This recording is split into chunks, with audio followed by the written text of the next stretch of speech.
वैसे तो कहा जाता है कि पूत के पाँव पालने में दिख जाते हैं। ऐसा ही कुछ होता है कि ट्रेलर देखने के बाद आपको लग जाता है कि मूवी कैसी होने वाली है। लेकिन कभी कभी आप धोखा भी खा जाते हैं कि ट्रेलर इतना अच्छा बनाया जाता है, आपको लगता है मूवी बहुत अच्छी होगी, और आप जब मूवी देखते हैं तो आप सर पकड़ लेते हैं। मैं ऐसी एक मूवी की बात कर रहा हूँ जिसका नाम है bad news. Good news movie आई थी, उसमें लोगों को बहुत एंटरटेनमेंट मिला था, बहुत अच्छा उसमें एक अच्छा टॉपिक था और उसको अच्छे से एक्सप्लेन किया गया, कॉमेडी को डाला गया। इस बार भी उसी का एक थीम से आप कह सकते हैं कि बैड न्यूज़ लेके आए हैं। कोई ऐसा ही टॉपिक को, मेडिकल सिचुएशंस को दिखाने की कोशिश की गई। लेकिन इस बार जो डायरेक्टर थे आनंद तिवारी, वो मुझे लग रहा है कि उसको मेटलाइज करने में चूक गए। जिस हिसाब से टेलर बना था, जो पंचेस थे, मुझे लग रहा है कि वो सारे पंचेस उन्होंने टेलर में ही दिखा दिए। बाकी का आपको मूवी में ऐसा लगता है कि हम सिर्फ इससे अच्छा टेलर देख लेते और गाने उसके अलग से सुन लेते तो वही अच्छा रहता। इसकी स्टोरी लिखी थी तरुण दुदेजा और इस्ता मोइत्रा ने, और मुझे लग रहा है कि उन्होंने कुछ चीज़ों को बहुत ही कॉपी किया। आप एक वेब सीरीज़ आई थी परमानेंट रूममेट्स, उसका एक लेटेस्ट सीजन आया था, उसमें एक कॉन्सेप्ट दिखाया था कि फादर की डेथ हो जाती है तो उसका लड़का थोड़ा सा ज़्यादा प्रोटेक्टिव हो जाता है अपनी मदर के लिए, उनके फ़ोन के लिए। वो चीज़ इसे पूरा पूरा ज्यों का त्यों उठाया गया है। दूसरी चीज़, इसमें एक मामा जी का कैरेक्टर रखा गया। मामा ख्याली सारन ने रोल प्ले किया है। उनका जो कैरेक्टर था, मुझे लग रहा है कि बहुत ही एवरेज सा कैरेक्टर था, उसमें कुछ किया जा सकता था। जैसा हिसाब से वो दिखाया गया, कोई फन ऐड नहीं करता। इस टाइप की मूवीज़ में ऑडियंस को चाहिए कि उसमें कुछ वो हर टाइम कुछ ना कुछ हंसती रहे, लेकिन ऐसा लग रहा था कि वो वाला कैरेक्टर एक जर्सी से इंट्रोड्यूस किया गया और ऑडियंस को कहा गया आप हंसिए।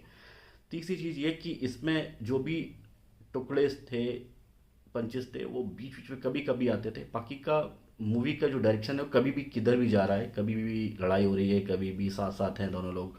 वो चीज़ मुझे लग रहा है कि थोड़ा सा लिखने में चूक हुई। वो सिर्फ उनको लगा कि हम थोड़े चुटकुले डाल देंगे बीच में तो ऑडियंस हंसती रहेगी और मूवी खत्म हो जाएगी। ऐसा नहीं है, लेकिन आपको एक लॉजिकल एंड पे लेके आना होता है कि मूवी अब यहाँ पे ख़त्म हो रही है, तो उसमें उतार चढ़ाव सब कुछ आपको उसी हिसाब से फिट करने होते हैं। आप सिर्फ ये नहीं कि आपने जो भी चुटकुले हैं वो डाल दिए और वो भी चुटकुले आपने टेलर में पहले ही दिखा दिए तो ऑडियंस को लगा हमने यहाँ के क्या देखा। तो ऑडियंस को थोड़ा सा लगता है कि ये तो भाई चीटिंग हो गई मेरे साथ। अब इसके अलावा बात कर लेते हैं परफॉर्मेंस। तो विकी कौशल ने एक बार फिर से बहुत ही उम्दा परफॉर्मेंस दी है। अ, अपनी एक्टिंग से इम्प्रेस किया है। कुछ कुछ जरा हट के जरा बच के वाला परफॉर्मेंस मुझे लग रहा है कि मुझे फिर से याद दिलाते हैं वो।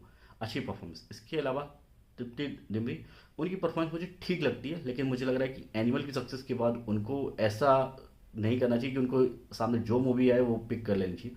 उनको थोड़ा सा देख के समझ के करना चाहिए, क्योंकि अगर वो इसी फ्लो में रहेंगे तो फिर कहीं ना कहीं वो अच्छी मूवी पाना बंद कर जाएंगी और लोग उनको बहुत जल्दी भूल जाएंगे। तो थोड़ा सा उनको सतर्क रहना होगा। तीसरे नंबर पे एमी विर्क, उनकी भी परफॉर्मेंस मुझे अच्छी लगती है। पंजाबी सिनेमा से आते हैं, उनकी एक अलग की कॉमिक टाइमिंग है और वो उम्दा रहती है। इसके अलावा दो तीन स्मॉल स्मॉल सपोर्टिंग रोल थे। नेहा रुपये का बहुत यूज़ नहीं हुआ, माँ कोरोना बनी हुई थी, लेकिन मुझे लगा थोड़ा सा वो कभी कभी ओवर भी कर रही थी। इसके अलावा सीमा चड्ढा, उनकी परफॉर्मेंस माँ के रोल में मुझे ठीक लगती है। और डॉक्टर के रोल में फैजल राशिद, उनकी भी परफॉर्मेंस मुझे ठीक लगती है।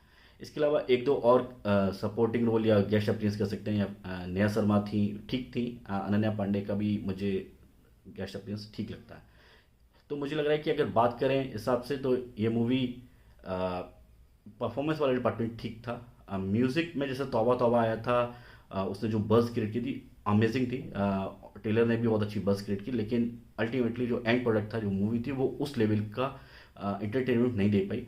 बात करेंगे और बॉक्स ऑफिस की, तो बॉक्स ऑफिस पे उसने कुछ 30 करोड़ तक कमाया है वीकेंड में, पहले वीकेंड। और मुझे लग रहा है कि मूवी लाइफ टाइम कलेक्शन कुछ 50-60 करोड़ तक जाना चाहिए। लेकिन जरा हट के जरा बच के कुछ इसी टाइप का पैटर्न था, मतलब कॉमेडी मूवी थी इस टाइप का। उसका अगर देखा जाए तो performance day by day improve होता गया था वीक डे में। लेकिन यहाँ पे मुझे वो उम्मीद नहीं दिख रही, क्योंकि वो स्लीपर हिट हुई थी, इसके लिए वो उम्मीद मैं नहीं कर सकता कि ये उस टाइप का कुछ परफॉर्म करके दिखाएगी। फिर भी अगर कोई सोचे तो इसको एक बार देखा जा सकता है सिनेमा हॉल में। नहीं तो आप इसका वेट कर सकते हैं, आप इसको ओटीटी पे आराम से देख सकते हैं। ऐसा कुछ नहीं कि आप इस मूवी को मिस कर देंगे बिना देखे। अब बात कर लेते हैं रेटिंग की, तो मैं इसे देता हूँ 3 स्टार 5 में से।